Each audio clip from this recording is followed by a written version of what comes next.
الله الرحمن الرحیم. با عرض تسلیت خدمت سرکار خانم گنجوی، فرزندان گرامیشون. خبر خیلی کوتاه بود. زنگ زدن به کانون، مرحوم گنجوی در گذاشت. یک روز قبلش یا 2 روز قبلش اونجا بودم، با اون چهره خندان، با اون روی خوش و چه زیبا، ولی حقیقت بود، کاری نمیشد کرد. در 50 سال کار قضایی مرحوم گنجوی و اواخر کار وکالت، هیچ کس نیست که خاطره خوب از ایشان نداشته باشه، چه در زمانی که در دادگاه هست سیر شروع کرده باشه، از دادگاه‌های بدوی تا دیوان جنایی تا دادگاه عالی انتظامی وزارت.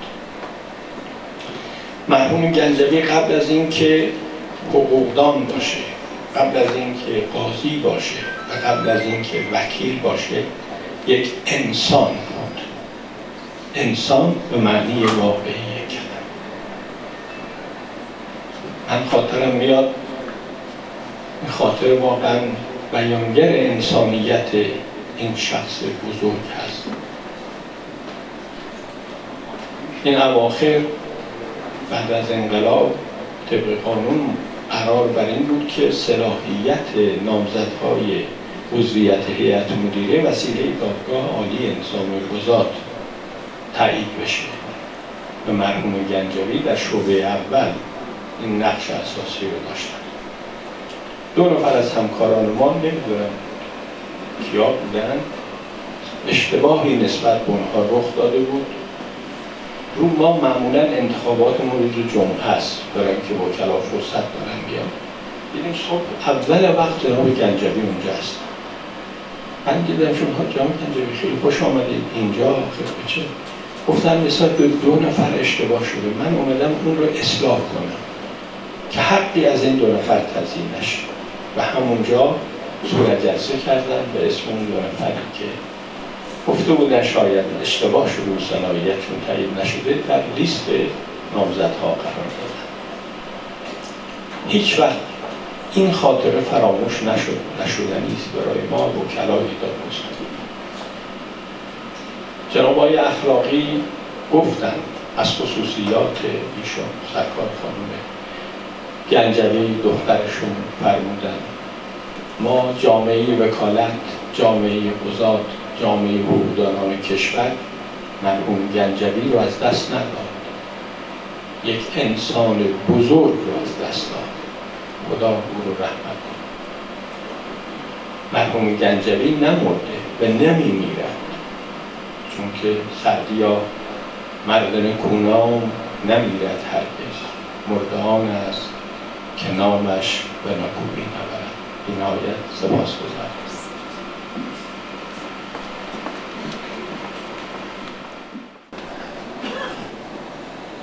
ضمن عرض سلام و تشکر، بنده متفاوت با دوستان دیگه میخوام چند کلمه عرض کنم، چون بنده هوشنگ رو مرده نمیدونم.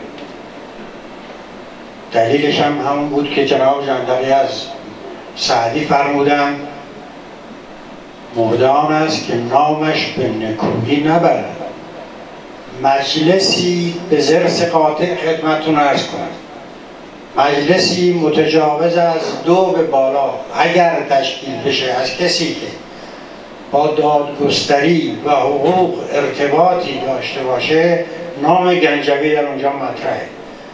چنین شخصی مرده نیست که براش مصیبت بگیریم. من واقعا آقای گنجوی رو همیشه در قلب خودم و دیگر دوستانم به همین ترتیب دارم. به هر حال اون چی که به نظرم رسید، چون می‌فرمایند که در خاطرات هوشنگ گنجوی عمل غیر خوب انجام نداده که بخواید انتخاب کنید توش. هر کس مثل حال خودش میگه. یکیش در مورد خود منه. بنده رو در همونطور که آقای جندلی فرمودن صلاحیت هیئت مدیره کانون رو باید دادگاه انتظامی تعیین کنه، صلاحیت من رو رد کرده بودم که چرا من از دادرسی ارتش اخراج کردم. هوشنگ خب با من آشنا بود، منم کلمه مرحوم اینا رو به کار نمیبرم. هوشنگ زنگ زد به من با اسم کوچیک فلانی بیا فردا کارت دارم. رفتم اونجا، گفت که تو مگه از اول که کارآموز وکالت بودی من میشناسمت، دادرسی ارتش چیه اخراج شده؟ گفتم حالا بپرسید از اونی که برای شما نوشته. من گفتم چه سالی؟ گفت سال 30. گفتم سال 30 من 17 سالم بوده، 17 ساله از دادرسی ارتش اخراج شدم. بلند شد یادداشت کرد برد پیش آقای مروی، گفت آقای گزارش ها اینه. قرضم از گفتار این است که دادگاه انتظامی در جایی قرار داره که باید رسیدگی بکنه. اگر صرفاً به نوشته مراجعی که گفتن آقا صلاحیت این چیه، این چه کار است اکتفا بکنه، اولا شأن خود دادگاه از بین میره و بعد میشه آلت فعل، آلت امضای اونا. هوشنگ گنجوی من از دادیاری و علالبدلی شهرستان که منم کارآموز وکالت بودم باید آشنا بودم تا زمانی که به دیوان عالی و عالی ترین مرجع قضایی کشور رسید. هیچ خصوصیت عمده‌اش عدم تغییرش بود. یعنی از همون وقتی که کوچکترین پست قضایی رو داشت تا عالی ترین هیچ تغییری در روحش و خلقش و رفتارش نداشت. جز این نمیتونم چیزی بگم. واقعا فقط این نکته رو خدمتتون عرض کنم که بشر میاد و میره. این اشتراب ناپذیره در هر مسلک و مذهبی. یک روز آمدن داره، یک روز رفتن. چیزی که در اختیار ماست زیستن بین این دو زمانه که هوشنگ گنجوی فرد اجلای اون فرد بود که تونست قشنگ بین این دو تا زندگی کنه و با اون افتخار کار کنه، باعث فخر دادگستری ماست. متاسفانه با ابلاغ و بازنشستگی الان میدن دست طرف و میرن که فقط در مجلس تحریمش هم آیا آگهی بدن یا ندن. هر روز مراسمی هست، هفته قوه قضاییه، هفته فلان. آقا از این افراد هم یه دعوتی بکنید، تجلیل کنید، باعث فخر شما بودن. متشکرم. به نام خدا، با عرض ادب و احترام نسبت به حضار محترم. وای صد وای اختر بختم، پدرم آن صفای جانم مرد، مرگ آن مرد ناتوانم کرد، چه کنم بعد از او توانم مرد. هر پدر تکیهگاه فرزند است، ناله بی او چگونه سر نکنم. او به من شوق زندگانی داد، نیست شد تا مرا توان بخشید، پیر شد تا به من جوانی داد. او خداوند دیگر من بود.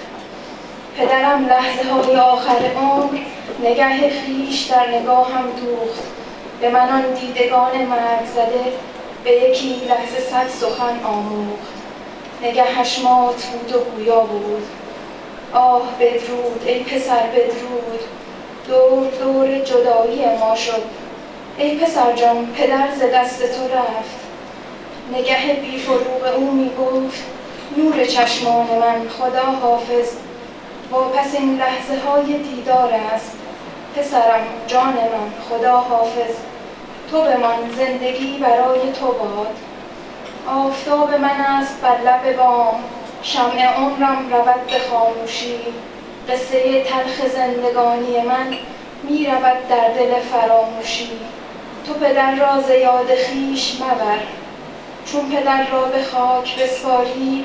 پا نهی بی امید در خانه، نیست بابا ولیک می شنوی بانگ او را به صحن کاشانه.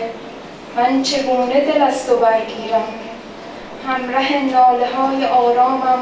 خستگی از تنم فرو ریزد، واپس این ناله های خسته من بانگ شادی است که از جگر خیزد. پسرم اشک غم چه میریزی، پسرم دوستدار مادر باش، او برای تو یادگار من است. همچو جان پدر عزیزش دار، کو چراغ شبان تار من است. غافل از حال او مباش، هیچ کس نازنین چو مادر نیست. زندگی پای تا سر افسانه است، مادر دهر قصه پرداز است. عمر ما و تو قصه ای تلخ است، تلخ انجام و تلخ آغاز است. قصه ای ناشنیدنش خوشتر، بسته شد دفتر حیات پدر، دیگر این داستان به سر آمد. من اداره خودم رو با ایشون شناختم، انجام وظایفم رو با ایشون شناختم. ایشان یکی از نوادر در امر قضا بودند و در جایگاه علمی و اجتماعی از اعتبار خاصی برخوردار بودند. در عین حال بسیار مهربان و مردمدار. تا بود قوه قضاییه به وجود ایشون منور و اما اون روز که رفتند لطمه بزرگی بر پیکر دستگاه قضایی وارد شد. فقدان او همه رو سوگوار کرد. غم از دست دادن ایشان غبار ماتم بر در دیوار دادگاه نشاند. ما بعد از 1 سال فراغ هنوز از هجرت ایشون به سود نشستیم. یادشون گرامی باد. اکنون که پس از گذر سالی در فراغ پدری پاک سیرت، مردی که مظهر مهربانی بود، دور هم گرد آمده ایم، جای داره تا بار دیگه به خانواده محترم آقای گنجوی عرض تسلیت داشته باشم و برایشون از خداوند بزرگ صبر بخوام. باشه که تحمل دوری چنان عزیزی رو داشته باشم. و واقعا خانم گنجوی، من از صمیم قلب یعنی فکر کنم که انشالله هر کسی که پدر مادر داره خدا برش نگه داره، ولی فکر میکنم اگه یه زمانی برای پدر خودم بخوادم، یعنی واقعا همونقدر در فراغ آقای گنجوی برای من خیلی سخت. خدا رحمت